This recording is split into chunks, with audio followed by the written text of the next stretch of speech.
एक धूप वाली सुबह मिनी दी बनी खुशी से बस स्टॉप की तरफ बढ़ रही थी, लेकिन वो नहीं। जादुई बस चलना शुरू कर जाती है। टोरी द टॉर्टोइस, जो जंगल का सबसे दोस्ताना दरिंद था, बड़ी पीली बस चला रहा था और इसे एहसास तक नहीं था कि बिनी अभी भी पीछे रह गया है। बिनी ने अपने छोटे पंजों को ऊपर लहराया। टोरी, मेरा इंतजार करो, मैं आ रहा हूँ, इसने चलाया। जादुई बस चमक थी, पर आहता रख गया। टोरी बाहर निकली और मुस्कुरा दी। हाँ बिनी, टोरी ने कहा, इस बस में दोस्तों के लिए हमेशा मजा आता है। बिनी हंस पड़ा। तमाम फेरे जानो खुश होने लगे।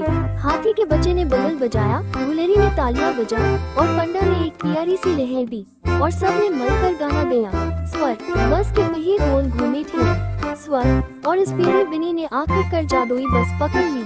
देखने के लिए शुक्रिया। लाइक और सब्सक्राइब करना ना भूलें। बच्चों की दुनिया और कहानियों का मेला, जहां हर कहानी जड़ों से भरी हुई है।